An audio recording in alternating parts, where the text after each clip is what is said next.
다메섹길 위에서 바울이 만났던 분은 바로 부활하신 주 예수 그리스도입니다. 여느 때와 다를 바 없이 예수를 믿는 자들을 잡아 결박하고자 의기양양하게 길을 행하던 사울이 다메섹 인근 길에 이르자 그의 일생을 완전히 뒤바꾸는 경험을 하게 되죠. 그 경험이란 바로 부활하신 예수를 만나는 것이었습니다. 사울을 만난 예수님이 말씀하시죠.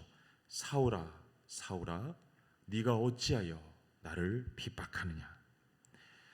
여러분, 이 바울에게 있어서 이 사건은 너무나도 충격적인 사건이 아닐 수 없었습니다.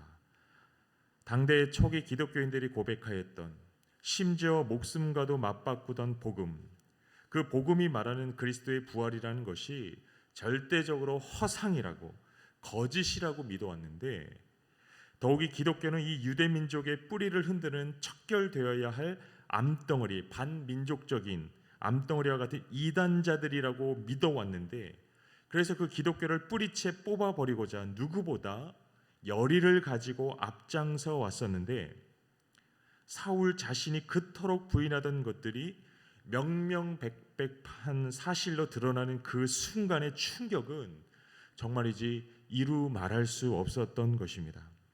여러분 생각해 보십시오. 우리가 찰석같이 믿고 있던 일들이 사실은 허상이고 오류고 아닌 것으로 드러날 때 그때의 충격과 혼란이 얼마나 크겠냐라는 겁니다. 사울의 입장에서는 여태까지의 신념과 믿음, 의욕이 송두리째 무너지고 깨지는 순간이 아닐 수 없었습니다.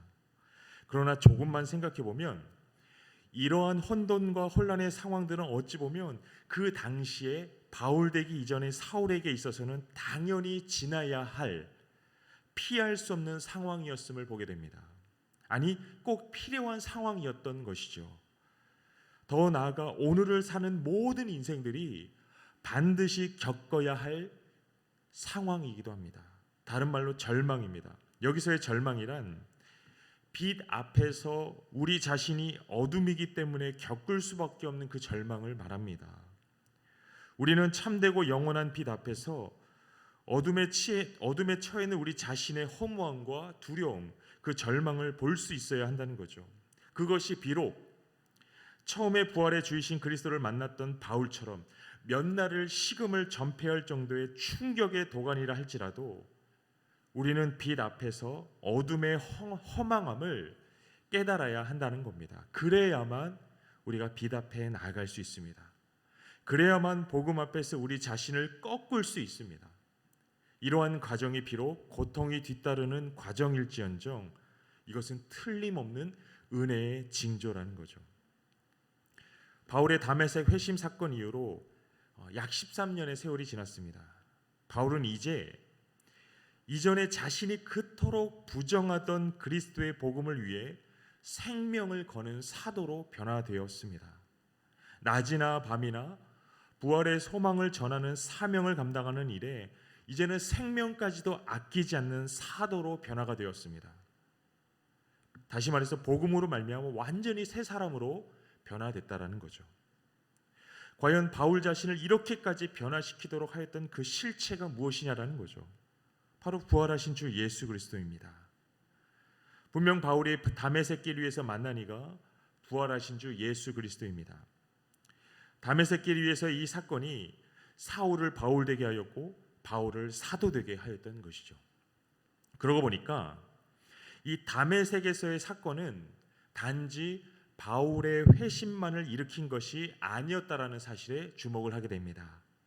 이 다메섹 길에서의 사건은 바울의 회심뿐만 아니라 회심 이후에 그가 감당해야 할 사도로서의 사명과 더불어 그가 사도로서 특별히 이방인들에게 분명하게 전해야 할 그 복음의 도도 받게 되었음을 우리가 충분히 알 수 있는 것이죠. 오늘 바울이 자기 자신에 대해서 소개하는 짧은 몇 마디 이 안에 이 사실들이 담겨 있습니다. 1절 말씀에 보니까 사람들에게서 난 것도 아니요 사람으로 말미암은 것도 아니요 오직 예수 그리스도와 그를 죽은 자 가운데서 살리신 하나님 아버지로 말미암아 사도된 바울이라고 밝히고 있습니다. 여러분, 우리가 잘 알고 있듯이 사실 바울은 유대인이지 않습니까? 무슨 말씀이냐면, 엄밀히 말하면 바울은 그가 사울일 때부터 진즉부터 하나님을 알고 또 하나님을 믿고 있던 사람이었다라는 거죠. 그러나 하나님을 믿던 사울은 그리스도는 믿지 않았다는 겁니다. 당대 이 유대교를 신봉하는 유대인들은 여전히 자신들을 구원할 메시아가 올 것이라고 대망하며 기다리던 사람들입니다. 그들은 오실 메시아가 이 유대 민족을 회복하고 이 민족을 지상의 위대한 민족으로 세울 것이라고 굳게 믿고 있었습니다. 이러한 종교적 신념과 기대를 가지고 있던 유대인들에게 이 나사렛이라는 촌동네 출신의 예수는 결코 메시아일 수가 없었던 겁니다. 아니, 예수는 메시아여서는 안 되는 거죠. 유대교인들은 예수를 도무지 자신들의 메시아로 인정하고 받아들일 수 없었습니다. 그들의 시선에 예수는 그저 힘없고 돈 없는 가난한 목수에 불과했기 때문이죠. 여전히 유대교인들은 자신들의 기준에 맞는, 자신들이 기대하는 바에 꼭 들어맞는 그 메시아를 여전히 오실 것이라 염원하며 기다리고 있더라는 거죠. 그러나 여러분, 하나님의 관점에서 이것은 결코 신앙일 수가 없죠. 하나님에 대한 온전한 숭배일 수가 없다는 겁니다. 왜냐하면 하나님께서는 이미 약속하신 메시아를 버젓이 세상에 보내주셨기 때문입니다. 이걸 시인하고 믿는 것이 신앙이죠. 그게 믿음입니다. 그러나 유대교는 이러한 하나님의 구속의 역사에 대해서 철저히만큼 고집스러울 만큼 무지했습니다. 호세아 선지자의 한탄처럼 지식 없이 망하는 백성과도 같았다라는 거죠. 여러분, 이 세상의 역사는 종말론적입니다. 무슨 말씀이냐면 세상의 역사는 분명하고 뚜렷한 목적을 향하여서 끊임없이 전개되어 가고 있다는 거죠. 그 목적이라는 것이 무엇인가 할 때 하나님이 행하시는 구속, 곧 구원입니다. 태초부터 세상은 하나님이 계획하시고 친히 행하시는 그 구원을 향하여서 끊임없이 그 역사가 전개되어 가고 있습니다. 유대인들도 이러한 사실들을 믿고 있었습니다. 단지 유대인들이 고대하고 있던 구원은 실제로 하나님이 그리스도를 통하여 행하시는 구원과는 너무나 달랐던 거죠. 더 중요한 것은 이 구원에 이르는 길이 유대인들이 철석같이 믿고 있던 것과 실제로 하나님이 행하시는 것과는 너무나도 달랐다라는 것입니다. 유대인들 사이에 이 유대교를 믿는, 유대교를 신봉하고 있는 유대인들 사이에 도사리고 있던 제2의 사울, 제3의 사울, 그들의 무리에게 도사리고 있던 가장 위험하고 치명적인 착각이 바로 여기에 있었던 거죠. 이런 유대교를 누구보다 신봉하던 이가 바로 바울이란 인물입니다. 그런데 하나님께서 그런 바울에게 복음의 진리를 나타내셨습니다. 엄밀히 말하면 부활하신 주 그리스도께서 바울에게 복음을 전해주신 것입니다. 그렇게 바울은 다메섹 길 위에서 앞으로 그가 일평생을 다하여 호소해야 할 예수의 복음을 전해 듣게 된 거죠. 자, 그렇다면 바울이 다메섹 길 위에서 전해 들었던 복음이 무엇인가 우리가 생각해 볼 필요가 있습니다. 그의 고백을 통해 바울이 다메섹 길 위에서 전해 들었던 복음이 무엇인가를 우리가 가늠해 볼 수 있습니다. 뭐라고 말합니까? 사람들에게서 난 것도 아니고 사람으로 말미암은 것도 아니요라고 밝히고 있습니다. 바울은 이 복음의 결과인 거듭남에 대해서 고백을 하는데요. 자신의 거듭남에 대해서, 다시 말해서 이전과는 전혀 다른 속사람과 겉사람으로 변화됨에 대해서 고백하는데, 중요한 것은 이 거듭남이 사람으로 말미암은 일이 아닌 오직 복음으로 말미암는 생명의 역사라는 사실을 이 처음부터 분명하게 짚고 넘어가고 있다라는 겁니다. 다시 말해서 이 복음은 능력인데 무슨 능력이냐면 사람을 거듭나게 하는 사람의 능력이 아니라 하나님의 능력이라는 사실을 밝히고 있습니다. 이 사도 바울은 그 자신이 그리스도의 복음을 통하여 거듭나는 역사를 직접 경험하였기 때문에 이러한 복음의 능력을 분명하고 뚜렷하게 증언할 수 있었던 것이죠. 사도 바울이 이어서 자신을 거듭나게 한 그 복음이라는 것이 무엇인가에 대해서 그 핵심을 고백하고 있는데 이렇게 고백합니다. 오직 예수 그리스도와 그를 죽은 자 가운데서 살리신 하나님 아버지로 말미암아 사도된 바울은. 여러분, 바울은 여전히 하나님을 아버지라고 고백하고 있습니다. 그런데 유대교 안에서 고백하는 하나님과는 분명히 다르다라는 거죠. 지금 사도 바울은 하나님을 고백하는데 어떤 하나님을 고백하냐면 죄인의 구원을 위하여서 아들을 주신 하나님을 고백하고 있다는 거죠. 아들 예수 그리스도를 세상에 보내신 그 하나님을 고백하고 있다라는 겁니다. 그리고 그 예수를 통하여서 구원의 놀라운 역사를 이루어 가시는 그 하나님을 지금 사도 바울이 고백하고 있다라는 겁니다.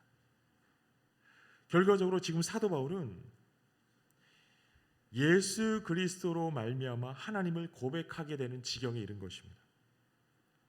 예수 그리스도와 및 죽은 자 가운데서 그리스도를 살리신 하나님, 그 하나님을 그리스도로 말미암아 고백하게 되었다라는 것이죠.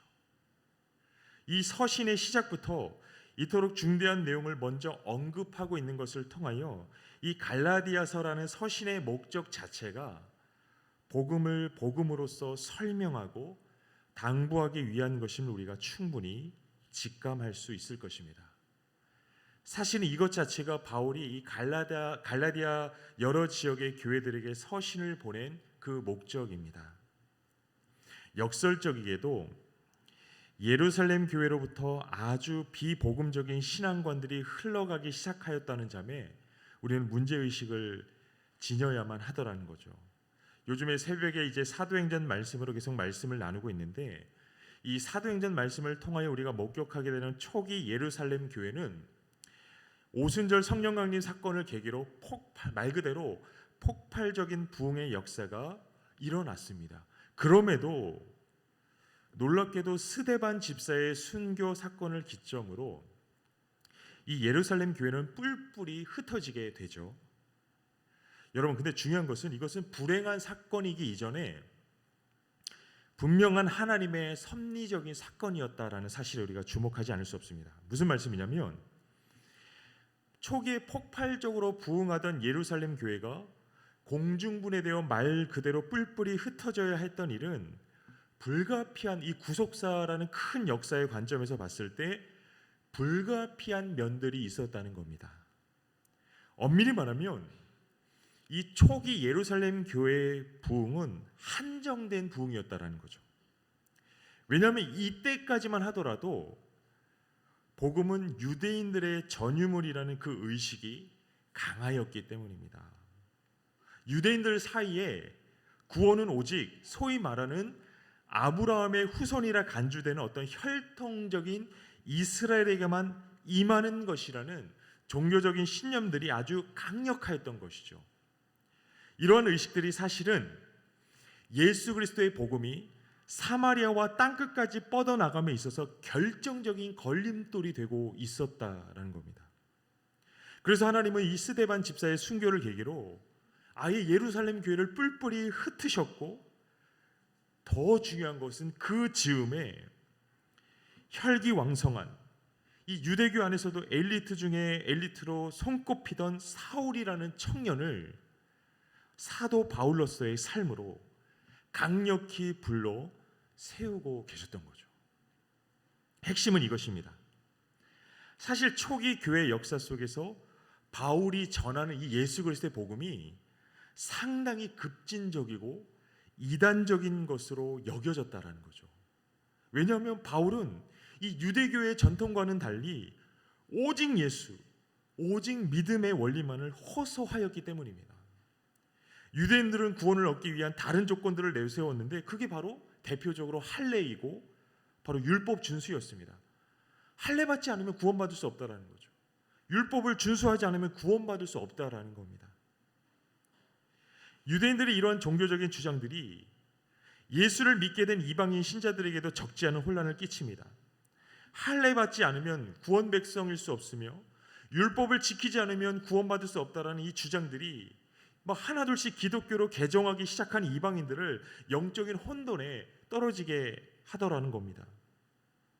여러분, 이 할례 혹은 이 율법이라는 개념 자체가 성경 속에서도 자주 등장하는 개념이다 보니까 그냥 막연히 들으면 다 맞는 말인 것 같더라는 거죠.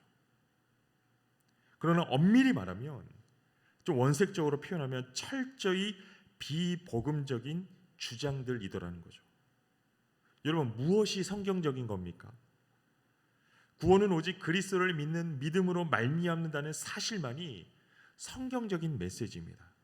그 외에 할례건 율법이건 예수 외의 다른 것들이 어떤 구원의 조건으로서 제시되는 그 모든 교훈들, 그 생각들, 사상들, 그것들이 가장 비성경적인 메시지라는 것이죠. 우리는 아주 중요한 사실들을 발견하게 됩니다. 우리는 오직 부활하신 주 예수 그리스도를 통해서만 하나님 아버지께 나아갈 수 있다는 사실이 이것입니다. 우리가 주 앞에 나아갈 수 있는 길, 이 죄덩어리 인생들이 주홍 같은 죄로 물들어 있는 우리 인생들이 하나님 앞에 나아갈 수 있는 방도, 그 길은 유일하게 한 길, 예수 그리스도밖에 없다라는 거죠.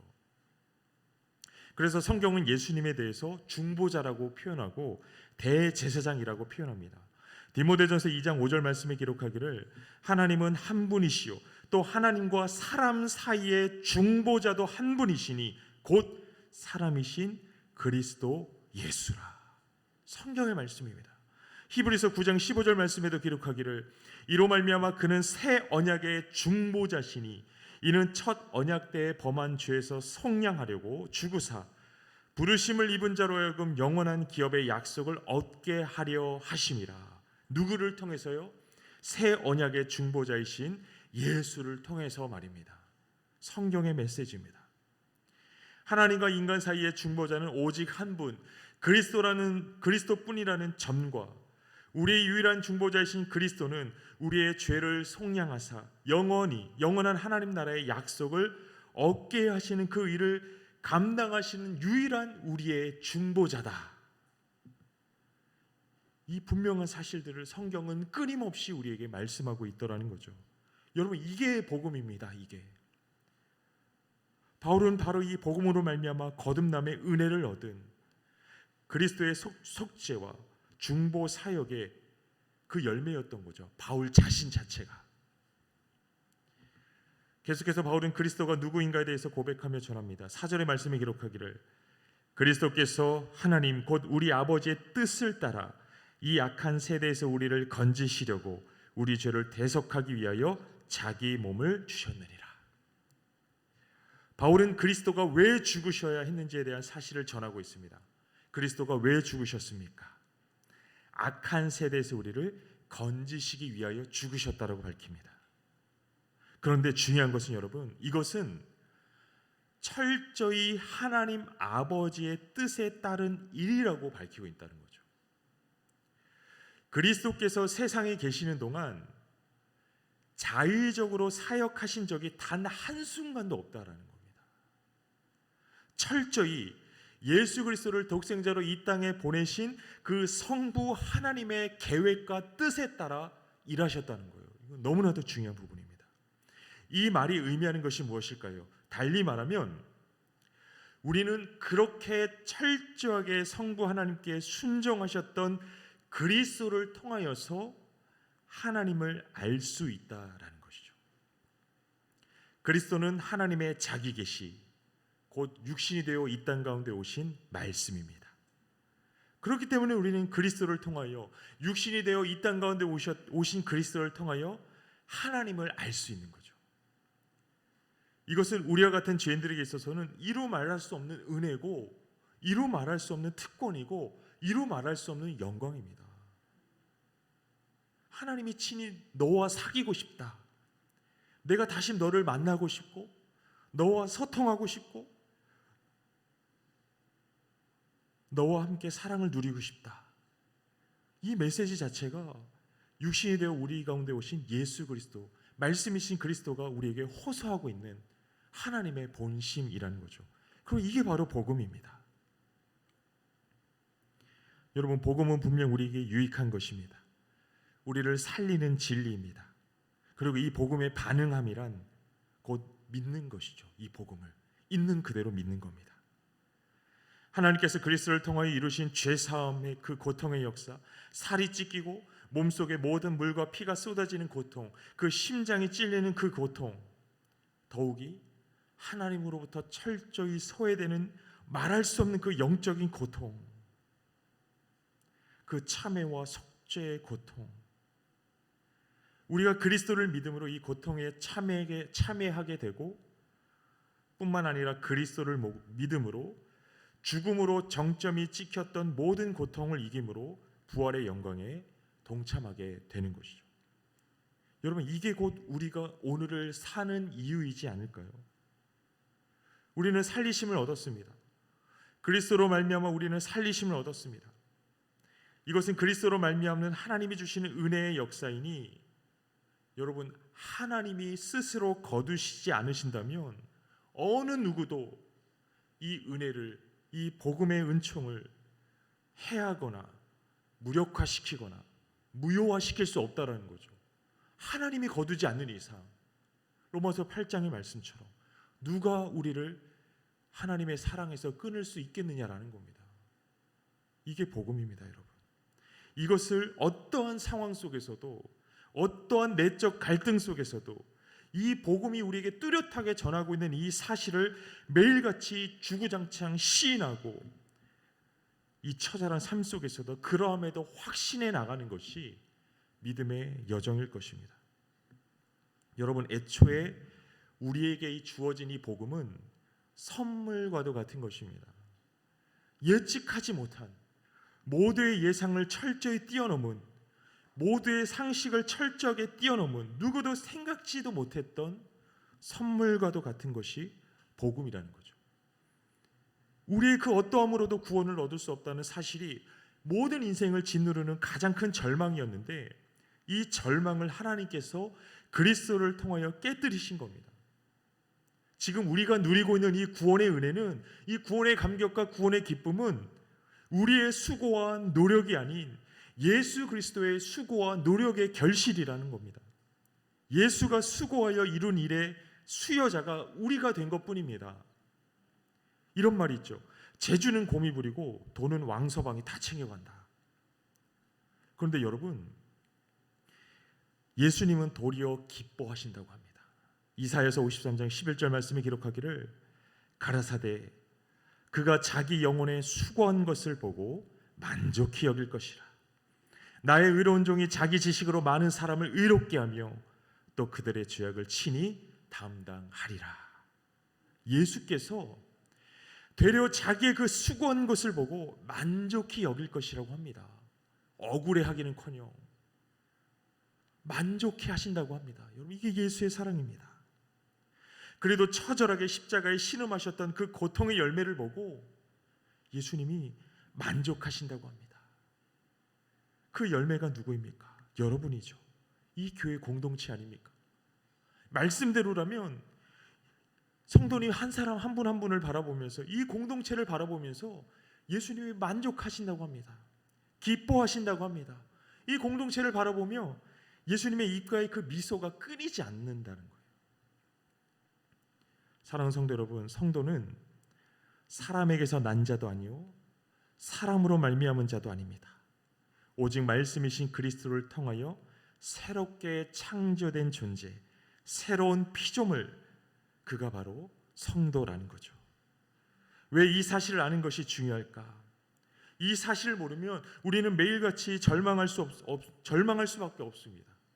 냉정하게 생각했을 때 예수가 없는 상태로 율법의 1.1획이라도 그 근본 정신을 따라 온전히 지킬 수 있는 이가 단 한 사람이라도 있겠느냐라는 거죠. 로마서 3장 20절에 이렇게 전합니다.